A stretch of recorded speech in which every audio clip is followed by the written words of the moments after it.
માતાજી મિત્રો, રામાધણી વ્લોગમાં બધાનું સ્વાગત છે।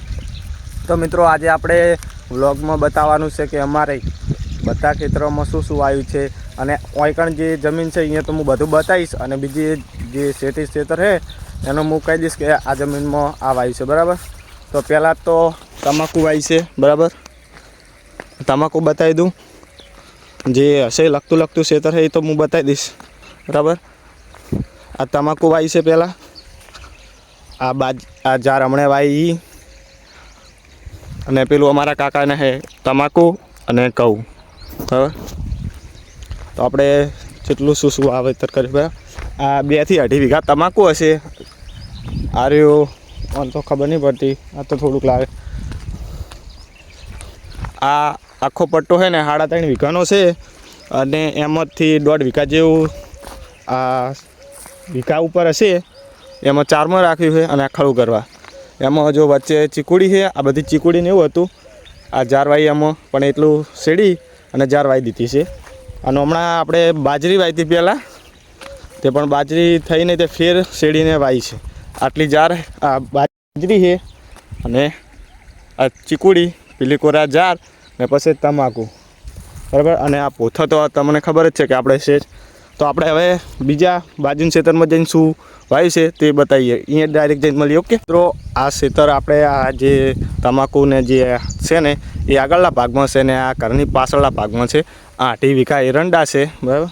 આમાં આજ પાણી ચાલુ છે, જો આ આમાં 8 વીઘા એરંડા છે। અને બીજું ખેતર છે, બીજા ખેતર આટલું લગતું છે, આ એક જ જગ્યાએ છે આટલું ખેતર, બરાબર। બોર અને ભેંસું બધું અમે અહીં રાખીએ છીએ, બરાબર। અને બીજા ખેતર છે ગોમ લગતા છે, બીજી કોરા સાઈટમાં છે, એવી રીતે બધું ગોમ છે પણ અલગ અલગ જગ્યાએ છે, બરાબર। બધી તો એક ઠકાણે જમીન હોય નહીં, બરાબર।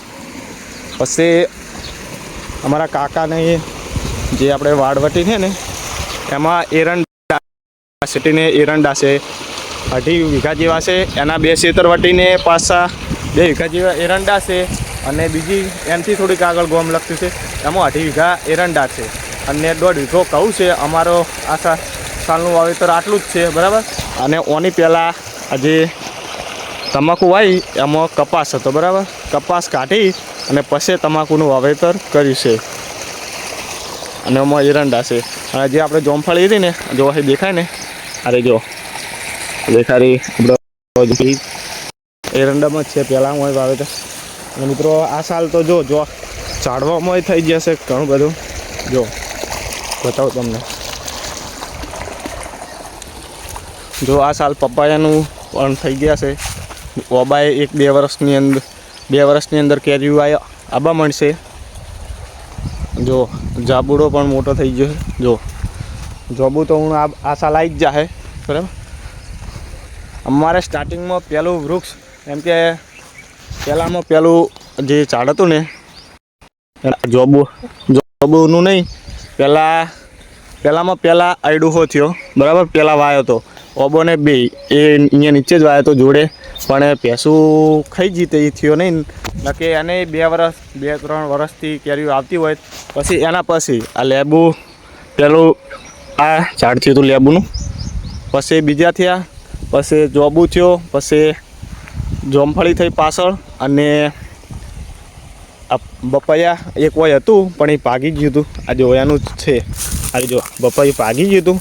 એમાં એવું થયું હતું કે વરસાદના કારણે જમીન ભેજાવાળી થઈ અને પવનને એવું બહુ આવ્યું ને એના કારણે અને વજન પપૈયાનો બહુ હતો એના કારણેથી પડી ગયું હતું। પણ એ બીજું થઈ ગયું છે, વાયકણ 2 થયા છે જો।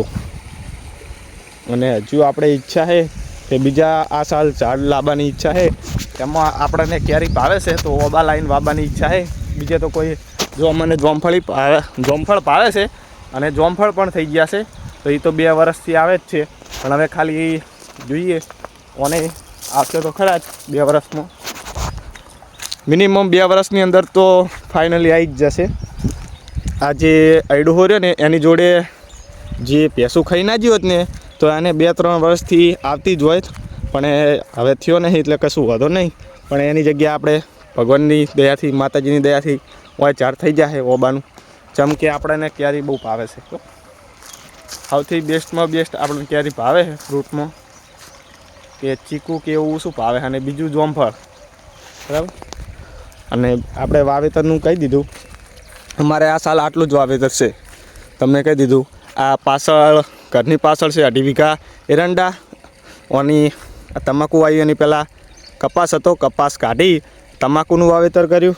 અને પછી આમાં આ જે જારવાય ને એમાં ચીકુડી જ વાયેલી હતી, ચીકુડીને ઓડ પણ એ શેડી અને પછી જારનું વાવેતર કર્યું. અને આટલી ઊભી રાખી છે.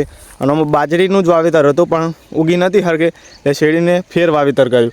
પાછળ આ વાળવટી 2.5 વીઘા તમને એરંડા કીધા, એના પછી 2 વીઘા બીજા છે ને 2.5 વીઘા બીજા છે. એમ કરીને લગભગ આ સાલ 10 થી 11 વીઘા એરંડાનું વાવેતર છે. અને અમે આ સાલ ઘણી જમીન ઘરે નહીં વાવી, કારણ કે બહુ પહોંચી ના વળાતું એટલે. બરાબર. આ 3.5 વીઘા આ જે છે આ પટ્ટો આખો આ ઓલી એ તમાકુથી એ એમણે અમારા કાકાનું છે. અને 2.5 વીઘા એરંડા અને 1.5 વીઘો ઘઉં, મતલબ 3.5 અને 2.5 વીઘા એટલે મતલબ 4, 6, 7, 8 થી 9 વીઘા અમે આ સાલ ઘરે વાવ્યું છે. ને કે જો આ 6-7 વીઘા ના આવ્યો એમ કે મતલબ 15 થી 17 વીઘા જેવી ઘરે થોત, પણ આ સાલ ઘણી નહીં આલી, કેમ કે પછી પહોંચી વળાતું નહીં, ભેંસોનું પણ કરવાનું હોય છે એટલે. મિત્રો આ સાલ આટલું વાવેતર કર્યું છે. તમારે આ સાલ શાનું વાવેતર કર્યું અને કેટલા વીઘામાં કર્યું, બરાબર, કોમેન્ટ કરજો. અને વિડીયો વધુમાં વધુ શેર કરજો. બરાબર. જય માતાજી, જય બાબાજી. મળીએ નેક્સ્ટ વ્લોગમાં. ચેનલ સબસ્ક્રાઈબ ના કર્યો તો કરતા જાજો.